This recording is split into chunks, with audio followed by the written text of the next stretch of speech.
Good evening, everyone. My name is Yuki Sugahara from Oregon Buddhist Temple in Portland. And before that, I was in Florence Buddhist Church, Buddhist Church of Florence in Sacramento area in California. I was there for 6 years, and now I transferred to Oregon Buddhist Temple.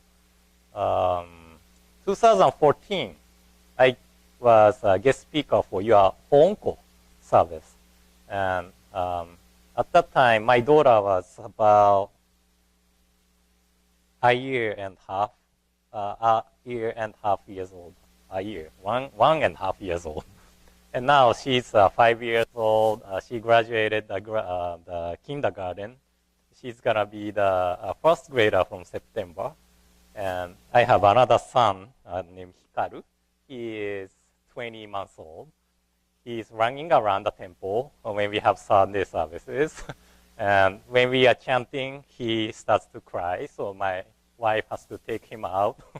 So we are having really interesting time with children. But anyway, today I wanted to talk about Buddhism and mind. This is one of the topics I kind of studies.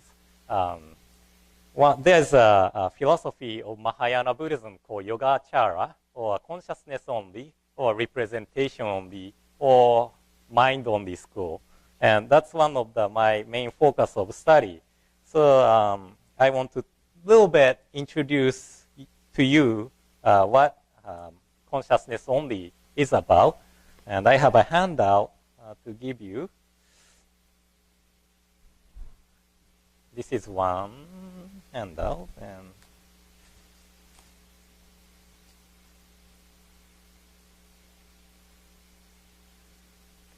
another one, and this is another one. So, could you, pass it around. Thank you.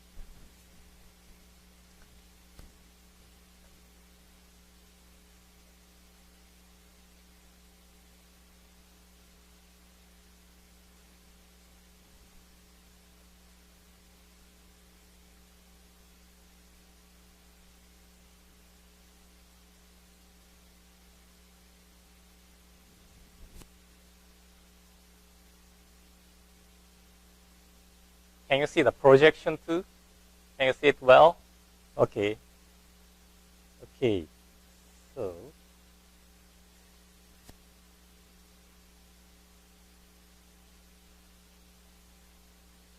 yeah, thank you.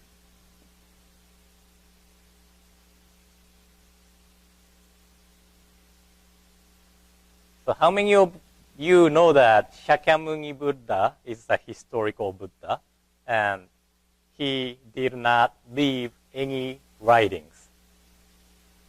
Everybody knows that? Okay. So Shakyamuni Buddha himself did not leave any writings, but it was his disciples who gathered the teaching together and made it as what we know as a sutra. And according to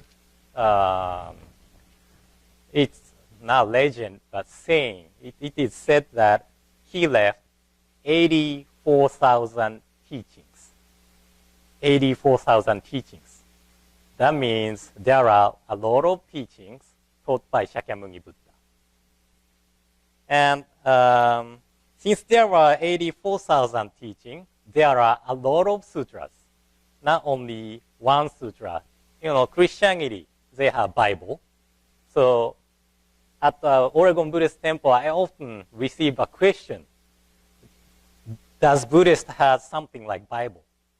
And every time I have to say, we have so many sutras, so we don't have something concrete like Bible, right? It is like medicine. When you go to see the doctor for stomach pain, does your doctor gives you headache medicine for headache? No, right? They give you the medicine for stomach ache. When you have headache, the doctor gives you the medicine for headache. It's the same thing. Shakyamuni Buddha taught many teachings that fits to any conditions of any people. That is why there are 84,000 teachings. Okay? And one of the oldest sutra is called Dhammapada. Have you ever heard of the sutra titled Dhammapada? Okay, Dhammapada. In Dhammapada, there is a verse like this. I hope you can see it. It's too small. Is it too small?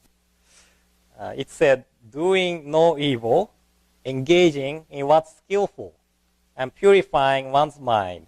This is the teaching of the Buddhas. Okay? Doing no evil, engaging in what's skillful, and purifying one's mind. This is the teaching of the Buddhas. And this translation by Fronsdale, it said evil and skillful. But according to original Sanskrit word, the word translated as evil is papa. Papa means unwholesome. And what the word translated as skillful is kushala, means wholesome. So nuance is a little bit different. So either way is fine, but to avoid something, the word kind of tied into Christianity, like evil, I rather wants to use unwholesome. So maybe doing no unwholesome, engaging what's wholesome and purifying one's mind. This is a teaching of the Buddha. Right?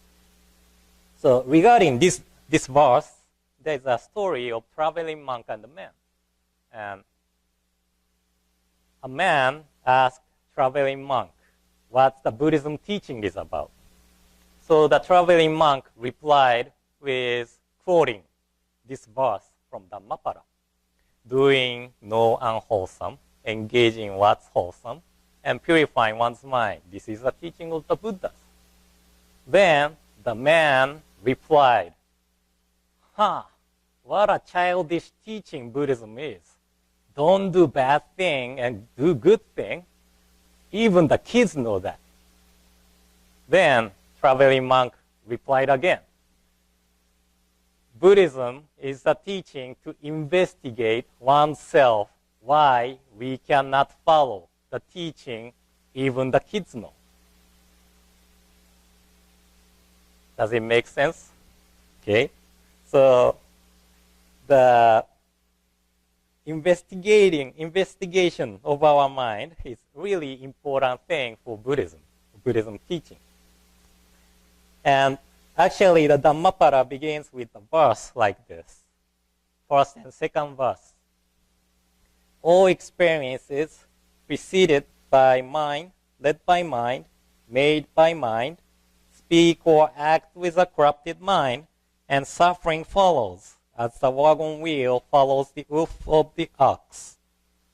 All experiences preceded by mind, led by mind, made by mind, speak or act with a peaceful mind, and happiness follows, like a never departing shadow. Okay? So, from these verses, we are able to know that the state of mind is really important in Buddhist practices. And also, there are 3 types of action in Buddhism. 1, physical action. 2, verbal action. And 3, mental action. And these 3 are called karma. Okay? So the word karma is not destiny or fate in Buddhism. Karma means action that ties you to the consequences. Okay? And among these 3, this mental action is the most important thing. Because according to one of the commentaries, the mental action's core is volition. And volition launches the physical and verbal action. So, meaning, we move and we say in accordance with volition. That is why the volition, the mental action, is most important thing among these 3. So if our mind is impure, our physical and verbal action is also impure. If our mind is pure, our verbal, physical and verbal action is also pure. It is like, this is a little bit too small. Please imagine the lake, big lake, reflecting the moon. If the water is calm and peace, the water reflects the moon as it is. But if the water is wavy, then the projection of the moon is distorted. Okay? So the state of mind is just like the water. It is really important in Buddhism. And probably you know this man, Dalai Lama the 14th. He said something like this: Buddhism is the science of mind. Buddhism is the science of mind. I agree and I don't agree with this. I agree in the sense that Buddhism is the science of mind. But I don't agree with this because Buddhism is not just the science of mind. Okay? But according to Dalai Lama, analyzing mind is the most important thing in Buddhism. And by analyzing the mind, we learn what kind of people we are, and we learn how we should live. So this is what the Buddhism teaching is about to Dalai Lama. And another famous monk named Thich Nhat Hanh, after the influence from him, many people started the practice of mindfulness. And this mindfulness comes from understanding our mind. And by understanding our mind, we live in accordance with the teaching. So this is the Buddhist practice. And according to Thich Nhat Hanh, his main practice as novice monk was that to memorize the 30 verses on consciousness only and 20 verses on consciousness only, written by one of the Pure Land Master, Vasubandhu. And I'm using the word consciousness only now, but I want to switch it to representation only from now on. Because one of my teachers, Koitsu Yokoyama, he said, consciousness only sounds like there's only consciousness, but it's not this Yogacara is about. Yogacara is more like a representation only, which means a projection of our mind is outside of ourselves. I will explain it later, but I like to use the word representation only from now on, okay? So representation only is one of the main philosophy of Mahayana Buddhism, along with Madhyamika taught by Nagarjuna. That is a middle school, middle path school, which is the specialty of Aoki Sensei.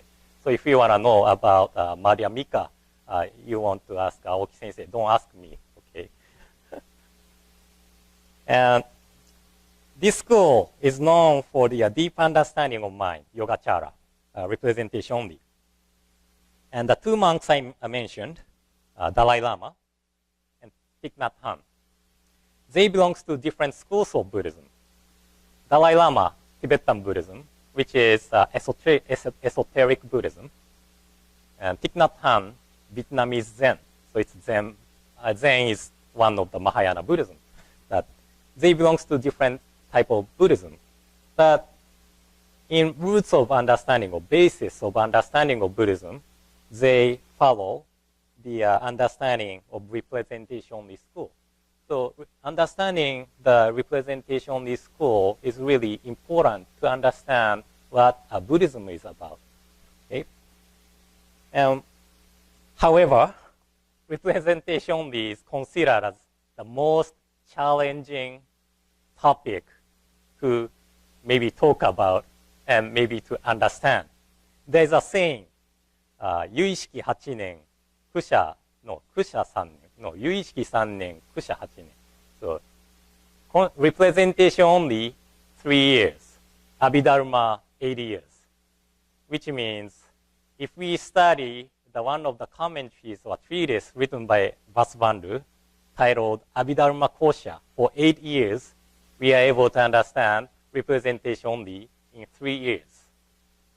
So that means we take about 11 years to really understand this representation only. So it is really complicated sometimes, and this lecture may spark your interest or maybe your sleepiness. So if you'd like to sleep, it's okay, okay? We call it sleeping meditation. So if you want to, practice sleeping meditation, that's fine.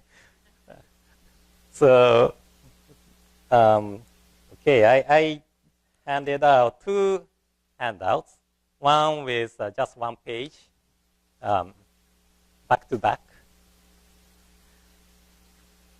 And this is the actual 30 verses on consciousness only, or representation only. And I would like to follow the structure of the 30 verses on representation only for this lecture. And 30 verses consist of verses 1 to 7, working of alaya and manas. Verses 8 to 16, 51 mental factors and 6 consciousness. Verses 17 and through 19, demonstration of consciousness only. Verses 20 to 25, the 3 natures and 3 non-self natures. Verses 26 through 30, the 5 paths. So this spring, in March, we had a special lecture given by Professor Koitsu Yokoyama. He is a specialist of Yogacara or representation only, I mentioned. It was a whole week, Monday through Friday, starting from 9 to 5. But he said it's not enough to cover all these 30 verses in 5 days with 8 hours a day. That means I can't talk about 30 verses only in 2 hours. So I want to only focus on verses 1 through 7, 1 through 8 actually. And I handed out the 51 mental factors, which is the contents of our mind, contents. So please go through it if you are interested in it. I will not talk about this, but this is really interesting to see what kind of the working of mind we have in our mind. So please go through it if you have time. And since we have quite a few people, I like to begin by reading the verses 1 through 8 together with you. Okay, together. We recite it together. Okay? So I will read the title, and we begin with the metaphor of self and dharma. Okay? The 30 verses on consciousness only by Vasubandhu. Okay, verse 1.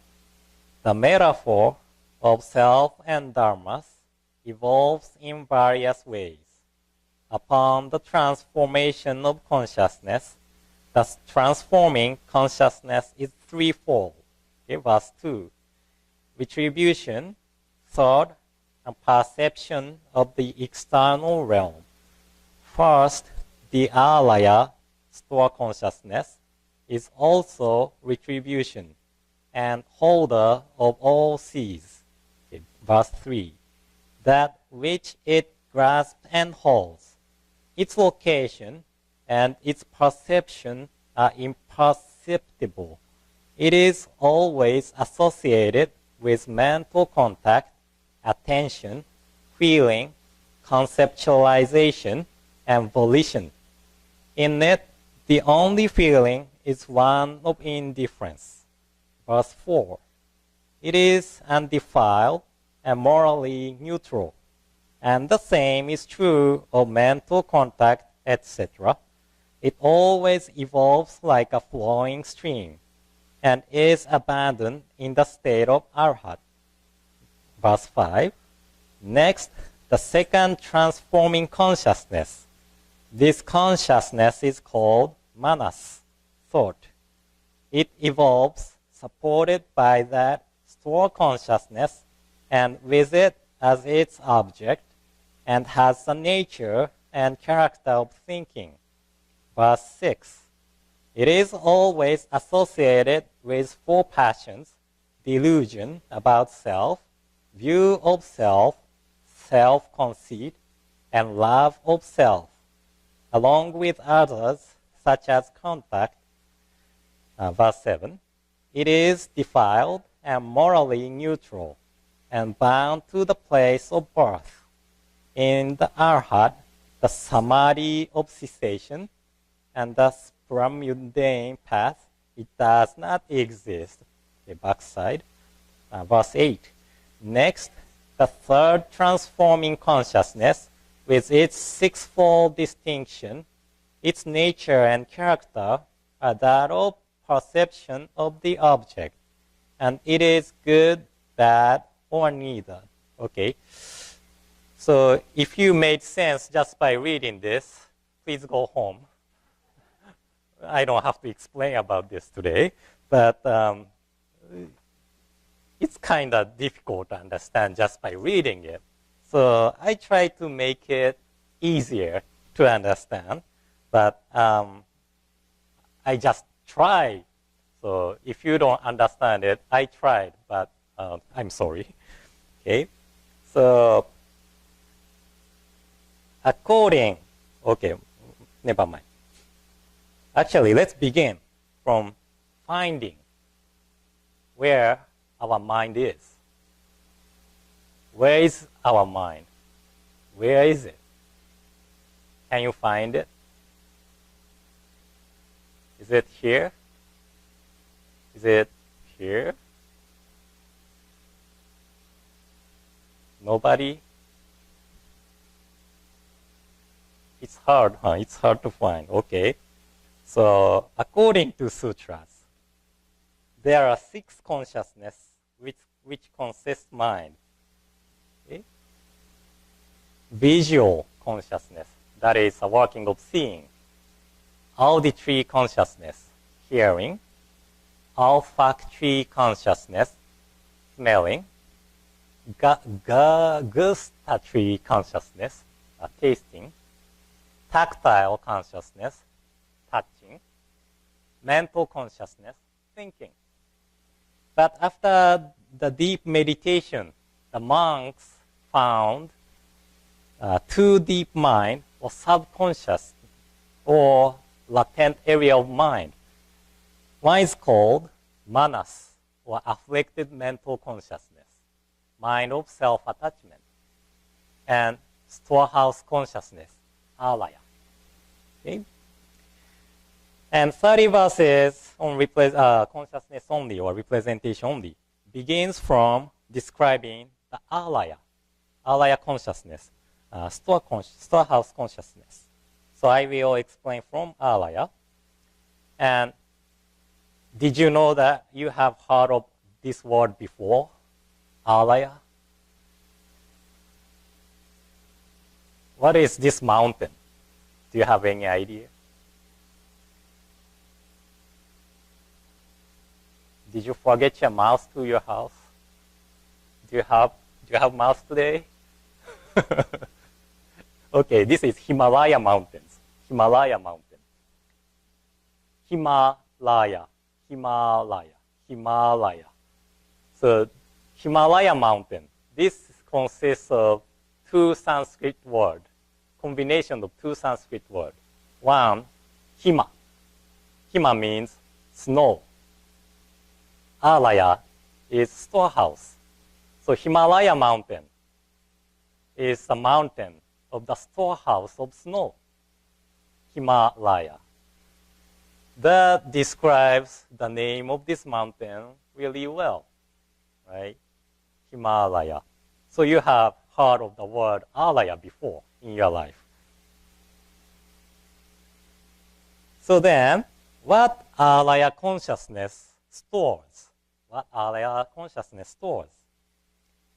it stores impressions through experiences of seeing, hearing, smelling, tasting, touching, and thinking. And this school is called Representation Only School because they insist that the world we are sensing now, everybody is sensing now, is created by our own mind. More specifically, this world is created by the impression stored in alaya consciousness of our own. The world we are sensing now is just representation of our mind.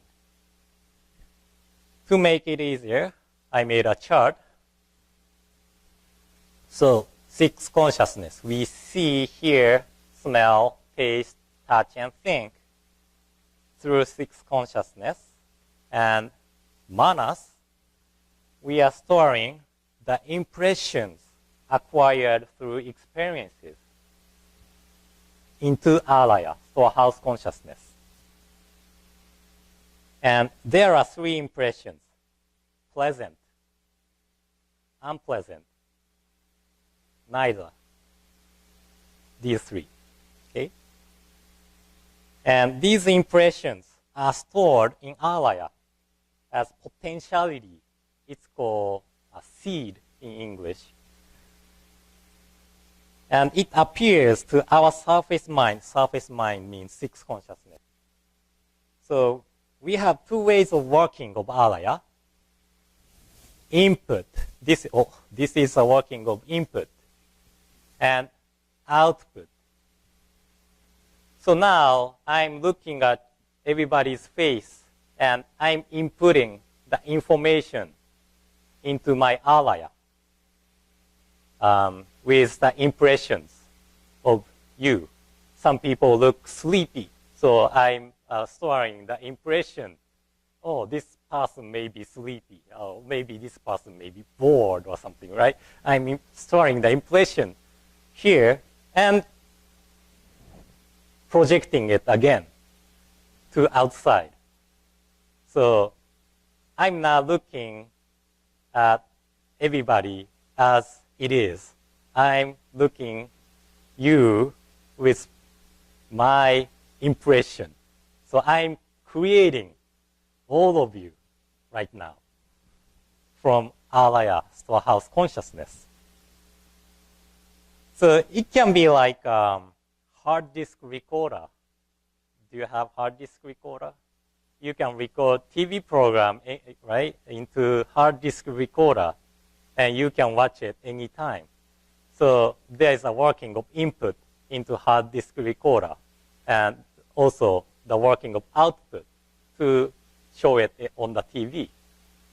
Only difference is that what we stored in alaya pops up to our surface mind without notices. So hard disk recorder, we can play it anytime, but what we stored in alaya, we cannot play if we want to. That is the only difference, but systematic thing is same thing. System-wise, it's same thing. So another example. How many people can tell me what this is? Big pen? It's a yes, it's big pen. It's pen, right? Why do you know that this is a pen? Past experiences, right? You learned this is a pen. Actually, this is the first English sentences we learn in Japan. It's really interesting. We start from introducing ourselves, right? Hello, nice to meet you. My name is Yuki Sugahara. This is a pen. What conversation is that, right? We introduce ourselves and this is a pen. I know that. Right? But, you know, from past experiences, we know this is a pen. And we also know that this pen is used for writing. right? Nobody use 2 pens to eat gohan, rice, or something like a chopstick, right? So this experience and impressions are stored in our alaya. That is why when we see this shape, we instantly recognize this is a pen, and this is for writing, not for eating. But for my son, Hikaru, a pen was not something to write. It was something which makes sounds, like, right? And it is something fun to play with. Until a few months ago. Now he knows that he can open the lid and he can write something. So the wall is great canvas for him. He can write anything. So all the pens at our house is now on the top shelf. He can now reach it. So all the experiences and impressions are different by each individual. It is stored in alaya. Everybody has own alaya, storehouse consciousness. And it is held by alaya and appears from alaya. So what we are sensing now is a world created by the impressions stored in alaya storehouse consciousness.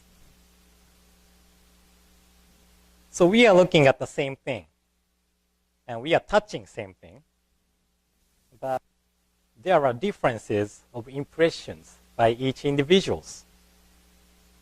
Why these differences occurs? Why these differences of impressions occurs? Okay, this is because, oh, I had another picture too.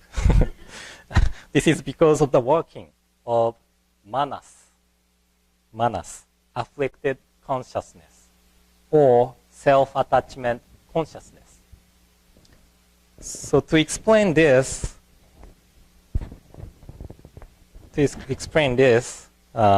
coffee maker is a perfect example.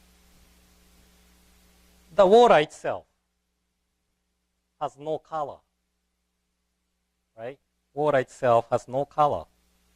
But going through the filter filled with coffee, the water becomes coffee.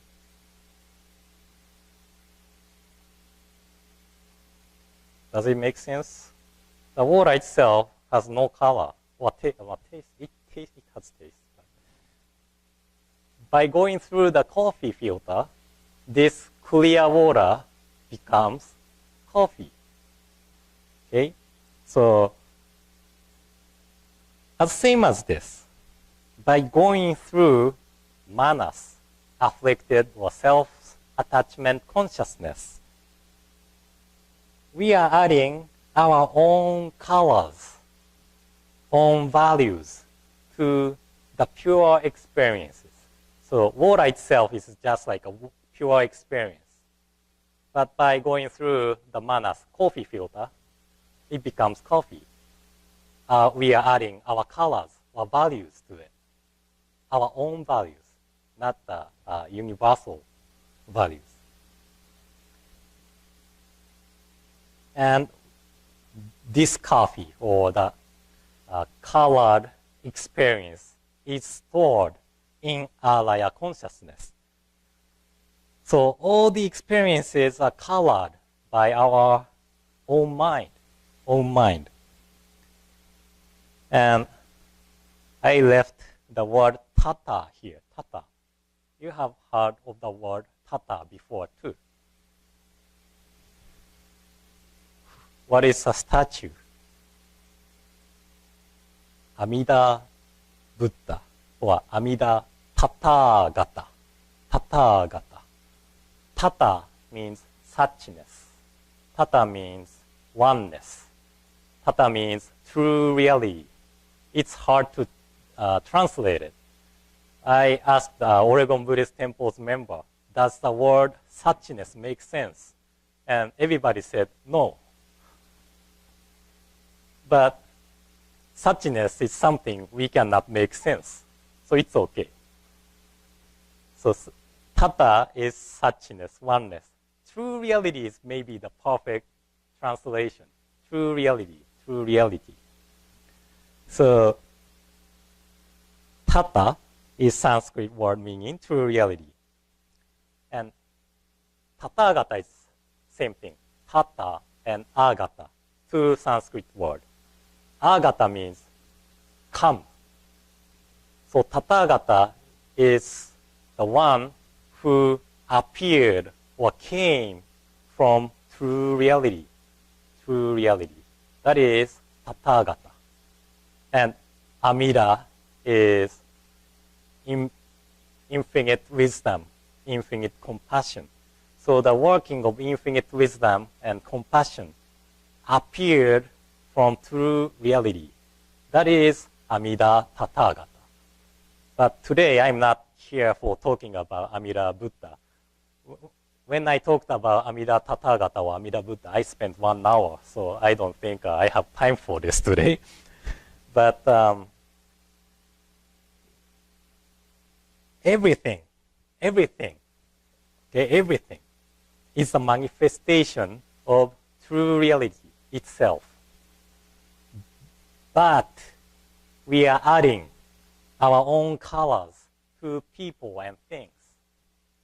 So the world we are sensing now is called imaginary.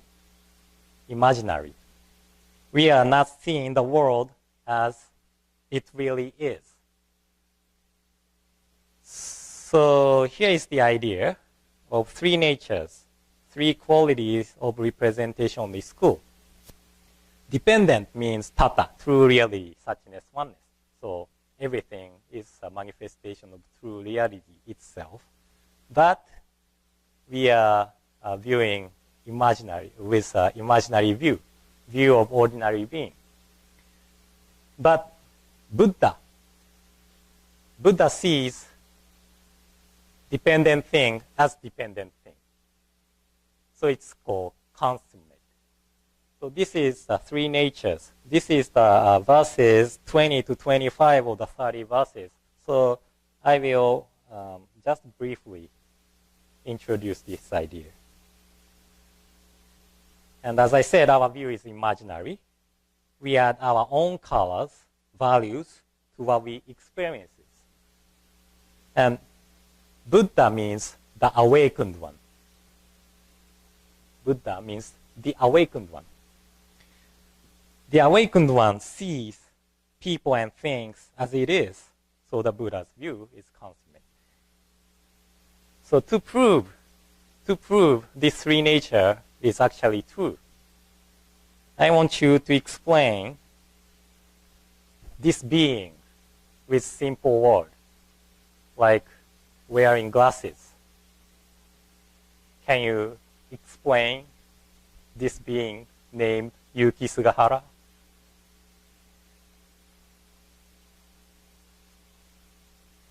No word? Okay, beard and mustache. Sensei. Okay, Sensei. Man. Okay, happy and proud father. Maybe one more. Oh, thank you. That is the word I was waiting for. No, just kidding. But, okay, husband, good husband? A loving husband. Okay, that sounds good too. So, you said these words describes me, right? Then, oh, the loving husband, Yuki Sugahara? No, right?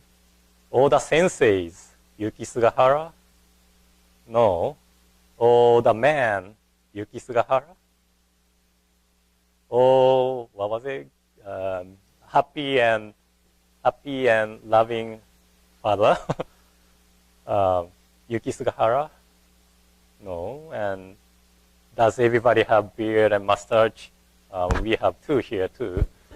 Are you Yuki Sugahara? No, right? So these words kind of explain about me, but not really explains what Yuki Sugahara really is, right? So the words are just shaping this being named Yuki Sugahara.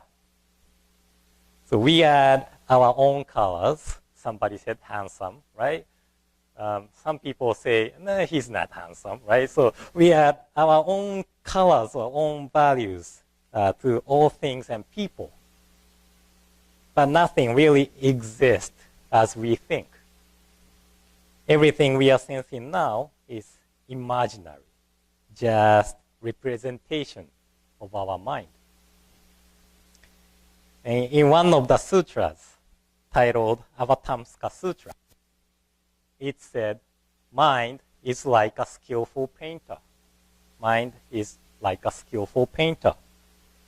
So we are creating our own world in accordance with the impressions acquired through experiences of six consciousness, seeing, hearing, smelling, tasting, touching, and thinking.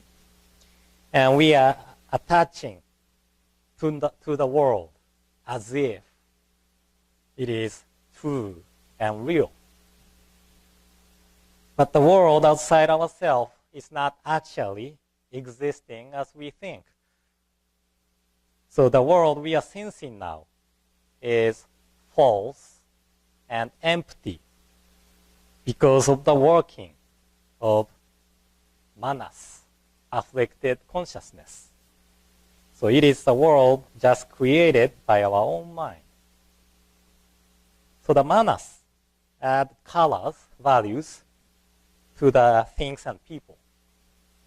And we are attaching to the self-centered distinction of things and people. This is the working of manas, right? So I'm using another example. Do you know what this is? Cilantro, yes. How many people you like cilantro? Oh, okay, 50%. How many of you don't like cilantro? Only one? How many of you don't care? Actually, I'm not a big fan of cilantro either. But some people really love cilantro, right? So we look at the same cilantro and say, oh, I love cilantro. But some people say, I hate cilantro, just by looking at the same thing, right?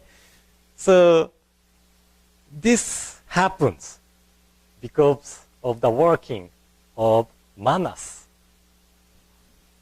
And this proves that we are creating our own world outside of ourselves, not the world. This is not the world true and real. Because we watch same thing, right?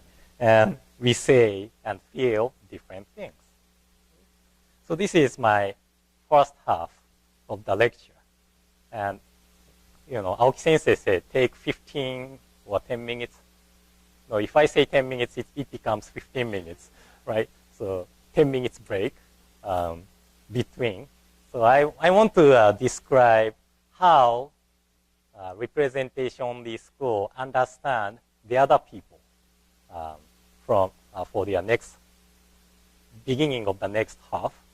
And I'd like to kind of introduce you the kind of similarities and differences of Yogacara, representation school, and Jodo Shinshu teachings. Okay? So please take a break for 10 minutes. Okay, 10 minutes. Okay, see you later again.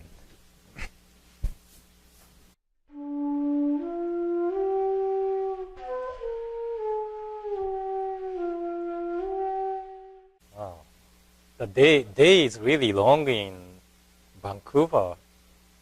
I just looked at the forecast. It said 9:18 or 15 is the sunset.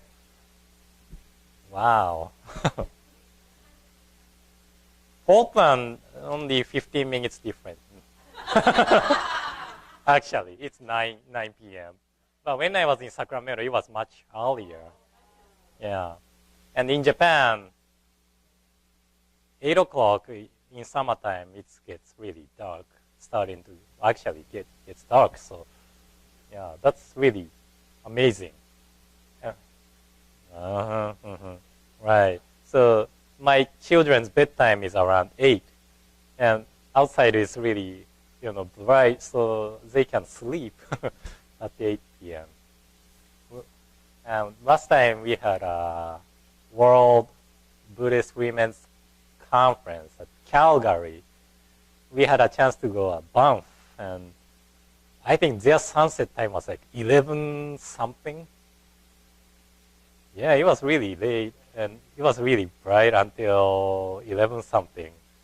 So that made my clock off. Yeah, started to drink from 11 p.m. or something, right? It's starting to get dark. So the topic is kind of going back and forth. I forgot to introduce myself, right? My home temple is in Shimane Prefecture in Japan. Shimane is north of Hiroshima, or the other side of Hiroshima, facing Japan Sea, Sea of Japan. And I was born in Shimane, but I was raised till 7 years old at Tsukiji Honganji. My father used to work for Tsukiji Honganji in Tokyo, really close by Tsukiji Fish Market. And after that, he was transferred back to headquarters Nishi Honganji. So I entered elementary school in Kyoto, and after a year, he became Rinban of Kanazawa Betsun in Ishikawa Prefecture. That's kind of middle Japan, again facing the Sea of Japan. There, I graduated elementary school, middle school, and high school. So when I consider where's my hometown, I would say Kanazawa is my hometown. But since my home temple is in Shimane, I often say, I'm from Shimane. But I never grew up in Shimane. That's one thing. Yeah. And so I finished with saying how this representation school understand the other people. And this is actually the question discussed in the 20 verses of consciousness only, representation only by Vasubandhu. Some people asked him, if everything is a projection of mind, there are no other person existing outside of the self. So what we do to them doesn't matter. If we punch him or punch her or kick him or kick her, it's just a projection of our mind. So it doesn't matter. That was kind of the question. Actually, the question went on. There is no good teacher like Buddha because everything is projection of our mind. That was the question. So if we understand the representation in this way, it's really scary philosophy. Because if we kill somebody, it's just a projection of our mind, right? It doesn't make it crime. But no, that's not the actual representation only is about. So Vasubandhu replied, ultimately, there are no distinction between the others and the self. But this is the consummate view of the Buddha. It's the view of the Buddha. So provisionally, there are the working of the mind of the other people. And the working of the minds influences each other. The motivation or intention of others affects the other's mind. So this is the answer of Vasubandhu. So representation only is not saying that there are the working of the mind of self only. There are other people's working of mind too. And it is affecting each other. It is affecting each other. So for example, when orchestras or band or anything, when they play, they look at the audience. Audience look at the players. Audience kind of expects the great music from the musicians. Musicians look at the audience and try to move their heart or emotions by playing the instruments, right? So both the working of the mind affects, influences each other. And when the musicians play reaches to the audience's heart, everybody feel kind of moved by the music, right? So Vasubandhu describes that good teachers' intentions affects other people or our mind too. That means the word of the sutras, word of Shakyamuni Buddha, Shakyamuni Buddha's intent to lead us to the Buddhahood or enlightenment, that affects us too. Okay?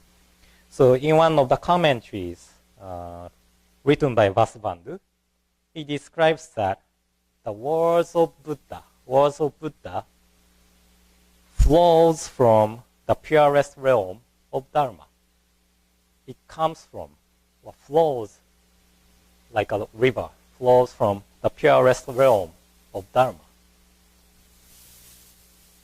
So the word of Buddha directly came from the realm of true reality. So the quality of the word is totally different from our word. Our word is just a projection of our mind. Okay? We are talking in accordance with the impressions. But the word of Buddha has no distinction between self and the others, right? So word of Buddha is totally different thing from our word. So representation school insists the importance of listening to the Dharma, and perfuming it into alaya. Perfuming. Does it make sense? Perfuming. Today we are not burning incense, but when we stay in Hondo, especially with 400, 500 people attending funeral or something, and when they burn incense, when we go home, your husband or your wife or your children say, "Oh, you smell like incense," right? Because the smell of incense is perfumed into your clothes. Same as this, the Dharma, we perfume the Dharma by listening to the Dharma.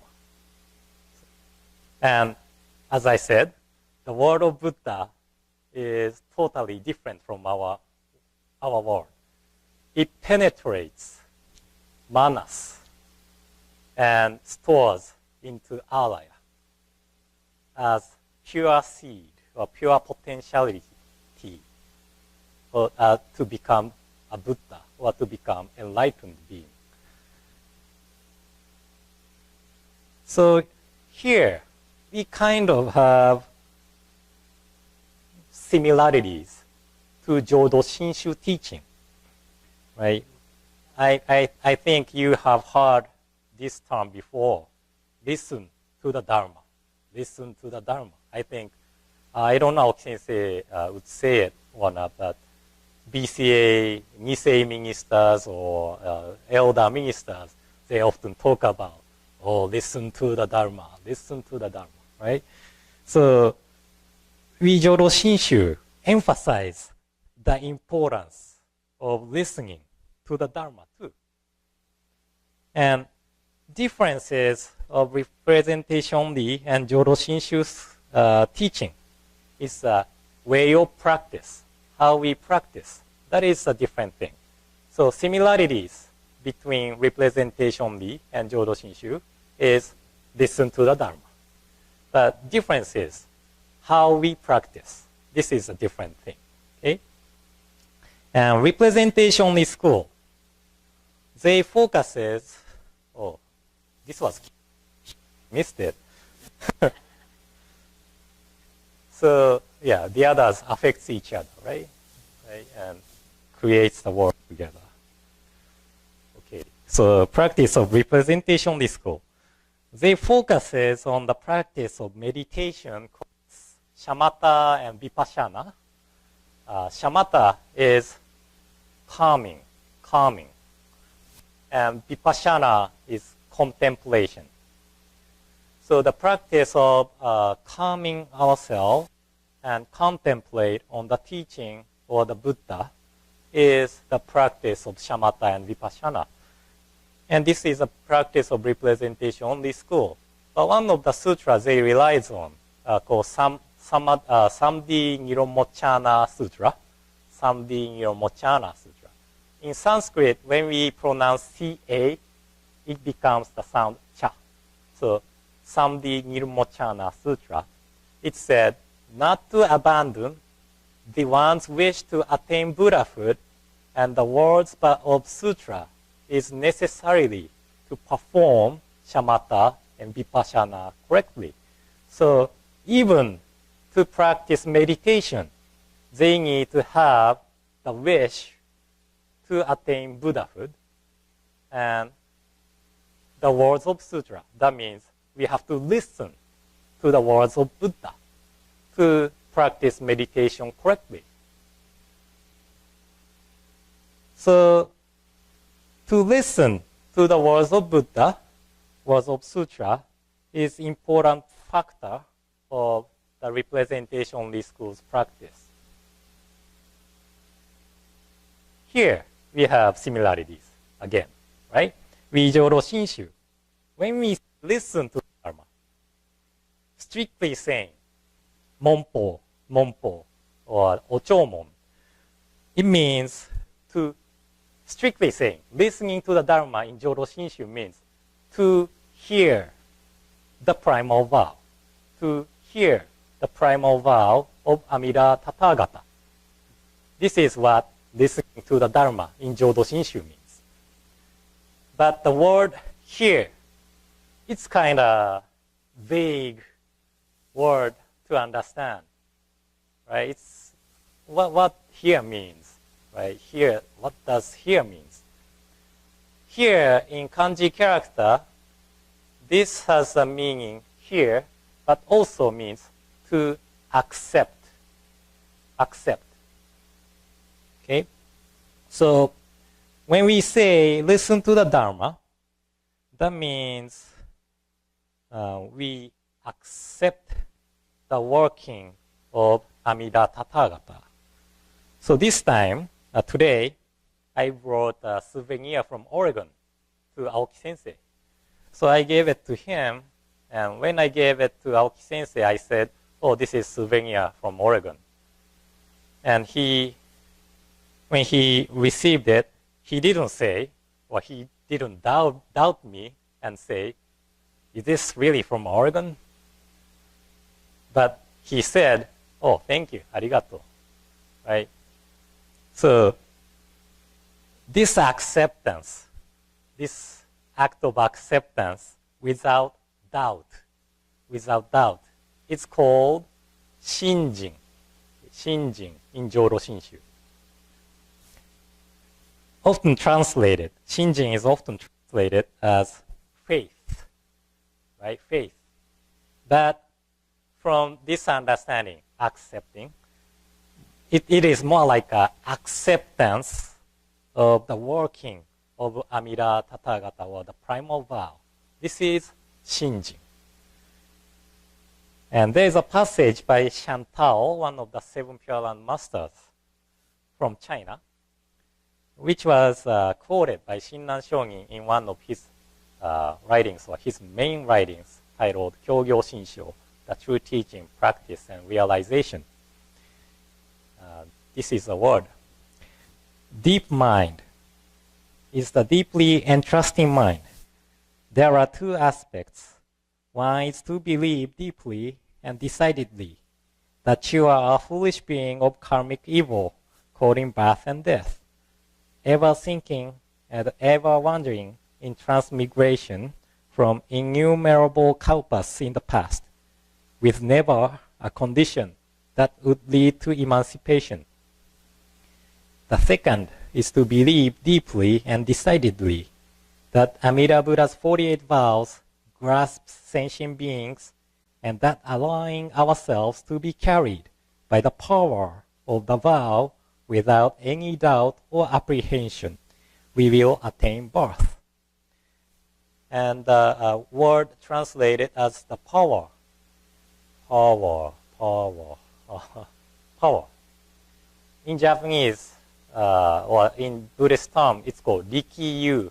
Rikyu means working. Actually, the word translated as the power is the working. So it could say, it could translate it as by the working of the vow, right? Maybe that makes more sense, or maybe easier to understand for some of you. And because of our nature of not able to let go the working of manas, right? We have the working of manas, self-attachment consciousness. We are caught in birth and death because of the working of manas. And Amida Tathagata vowed to save all sentient beings because of someone like me who has the working of self-attachment consciousness. And some people may have trouble understanding the term saved by Amida, or salvation of Amida, because it sounds like Christianity to some of the people. So I would like to introduce you the words of late Reverend Jitsen Kakehashi. He is one of the eminent scholars of Jodo Shinshu. He said, salvation of Tathagata is not to forgive and compensate what we have done. It is to give us right wisdom to recognize our faults as faults, and give us courage and capacity to take responsibility for what we have done. It is to turn our self-centered idea to feel sympathy for the other's pain, that is called karuna, compassion, and to wish for people's happiness, maitora, friendship. It is to cultivate our mind to be able to know the importance of this mind. So, to be saved by Amida doesn't mean we pray to some being to be saved, but to be saved means to realize our true selves and realize the importance of having the mind of karuna, which is I translate it as compassion, but is more like a sympathetic awareness of others' pain. Sympathetic awareness of others' pain. And maitora, that is friendship. So having friendship and understanding towards the others, that is a really important thing. And in our daily lives, we often lack these minds, right? In Canada, you have a really great prime minister. But I don't want to talk about my country now.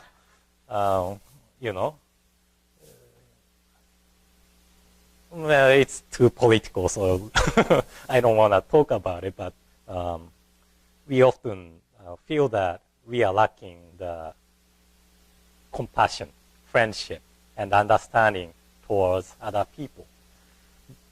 But when we encounter the working of Amida Tathagata, the light of wisdom, infinite wisdom and compassion, we realize that we should have, compassion towards the others. That is what we are often lacking. So we are living in the world of love and hate, like and dislike. But when we truly accept the working of Amida Tathagata, the working to save us, then how we live this life will be changed gradually. This is the way of life of Shin Buddhist. I translated as way of life of Shin Buddhist. But this is one of the passage or words from Lamps for the latter ages. This is a collection of letters of our founder, Shinran Shonin. So he said, formerly, you means we, were drunk with the wine of ignorance and had a liking only for the three poisons of greed, anger, and folly or ignorance. Since you have begun to hear the Buddha's vow, you have gradually awakened from the drunkenness of ignorance, gradually rejected the three poisons, and come to prefer at all times the medicine of Amida Buddha. Right? So when we realize our true selves, our self-attachment, self-attached self, that sounds funny. True reality of our self-attachment. How do I say? Something like that. Okay? So when we realize our true selves, we try to avoid or loosen the working of manas. Try to loosen the working of manas. Stay away from it. I think this is what Shinran Shonin is trying to do here. By encountering the working of Buddha, means the words of Buddha written in the sutra, we gradually loosen our working of the manas. Right? So, when I talk about Joro Shinshu teaching, many people who came from Zen tradition or still studies or practice at Zen tradition sometimes criticize Joro Shinshu teaching because they say we don't have form of practice. We don't do sitting meditation. We don't do sitting meditation or something really has form. But Buddhism, as I talked at the beginning, Buddhism is the investigation of our mind or ourselves, investigation of ourselves. When we understand Buddhism in this way, there are no teachings better than Joro Shinshu really investigates ourselves.